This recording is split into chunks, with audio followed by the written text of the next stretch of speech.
Story My Life Cecilia Anggraini.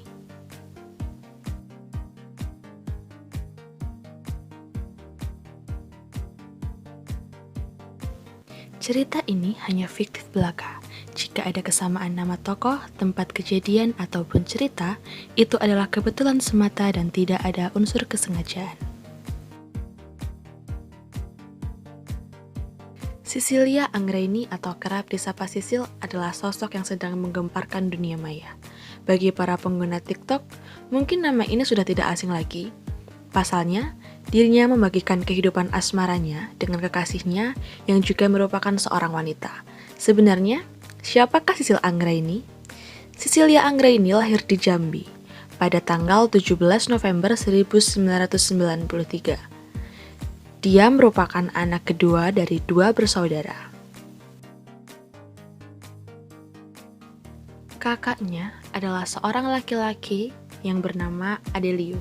Semasa kecil, Sisil dan keluarganya hidup di kota Jambi. Saat Sisil berusia 12 tahun, keluarga Sisil memutuskan untuk pindah ke Jakarta karena alasan pekerjaan ayahnya. Ayah Sisil adalah seorang manajer di sebuah perusahaan dan ibunya merupakan seorang dokter. Orang tua Sisil dapat dikatakan sebagai orang-orang yang cukup sibuk dengan pekerjaannya, sehingga tidak memiliki banyak waktu untuk Sisil dan juga kakaknya. Sejak kecil, Sisil hanya berdua dengan kakaknya di rumah. Namun, saat beranjak dewasa, kakaknya seringkali meninggalkan dia di rumah dan pergi bermain dengan teman-temannya.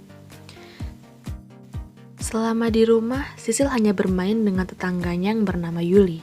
Saat Sisil berusia 18 tahun, teman kesayangannya Yuli harus pindah rumah. Hal tersebut tentunya membuat Sisil sangat merasa sedih. Dirinya semakin merasa kesepian. Seiring berjalannya waktu, Sisil memiliki teman online yang bernama Bayu yang tinggal di Palembang. Menurut Sisil, Bayu adalah sosok yang sempurna karena dia selalu ada untuk Sisil setiap harinya.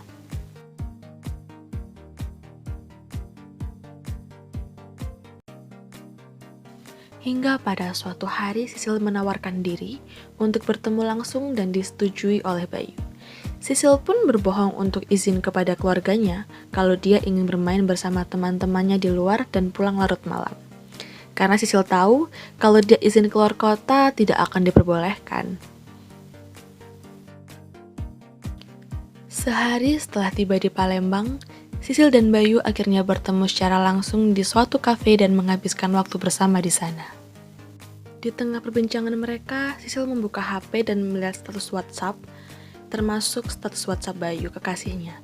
Rupanya, Bayu lupa untuk hide kontak Sisil dari statusnya. Sisil terkejut dan ingin mempertanyakan perihal itu ke Bayu. Tak lama dari itu, datang seorang wanita ke tempat mereka dan memanggil Bayu dengan kata sayang dan mempertanyakan akan kehadiran Sisil. Sisil tidak bisa memendam emosi lagi karena selama ini kekasihnya selingkuh dan wanita di depannya adalah seorang pelakor. Sisil menutup pertengkaran itu dengan menyiramkan minumannya pada wanita itu dan memilih untuk pergi dari tempat itu. Sisil merasa sangat kecewa dengan Bayu dan memutuskan untuk kembali ke Jakarta. Setibanya di rumah, Sisil dikejutkan oleh ayahnya yang ternyata kemarin sudah pulang dari urusan kerja di luar kota bersama kakaknya di ruang keluarga. Sisil akhirnya berkata yang sebenarnya dan saat itu juga ayahnya marah karena kebohongannya. Sisil merasa sedih dan tertekan. Dia memutuskan nelpon Yuli dan berkata bahwa dia ingin bermalam di rumahnya. Sebagai teman yang baik, Yuli pun menyetujui meskipun Yuli merasa heran karena Sisil yang tiba-tiba ingin bermalam di rumahnya. Sisil berangkat naik ojek dan sampai di rumah Yuli. Di kamar Yuli, Sisil bercerita tentang kisah asmaranya yang berakhir menyedihkan yang membuat dia trauma dengan laki-laki, hingga kejadian dengan ayahnya. Yuli turut prihatin dan berusaha menghibur Sisil. Sudah beberapa hari Sisil dan Yuli tinggal bersama dan menghabiskan waktu bersama. Sisil merasa hanya Yuli yang membuat dia nyaman. Demikian juga, Yuli merasakan hal yang sama. Akhirnya mereka menjalin hubungan, Namun hubungan mereka pun mendapat pertentangan dari keluarga masing-masing. Karena mereka sangat nyaman satu sama lain, akhirnya mereka pergi ke Amerika untuk menjalani hidup yang lebih nyaman karena di Indonesia mereka mendapat kecaman baik dari keluarga maupun masyarakat. Di Amerika mereka sangat menjalani kehidupan mulai dari pacaran sampai menikah. Tidak ada yang menghambat mereka untuk hidup bersama. Kebahagiaan tersebut mereka bagikan ke media sosial, mulai dari kehidupan sehari-hari sampai kisah asmara mereka. Konten yang mereka bagikan seolah-olah membenarkan LGBT dan menggunakan bahasa Indonesia. Hal ini tentunya bisa mempengaruhi pola pikir masyarakat Indonesia, dan hal ini tentunya menentang ideologi bangsa yaitu Pancasila.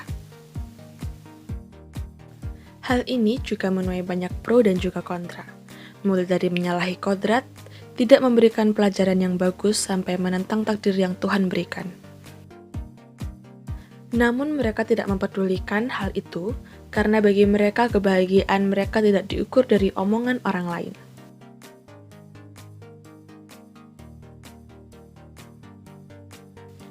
Pesan yang ingin kami sampaikan, Yuli dan Sisil tidak sepenuhnya salah, akan tetapi keluarga juga sangat mempengaruhi karena dari keluarga ada bimbingan mengenai hal yang baik dan juga buruk untuk dilakukan.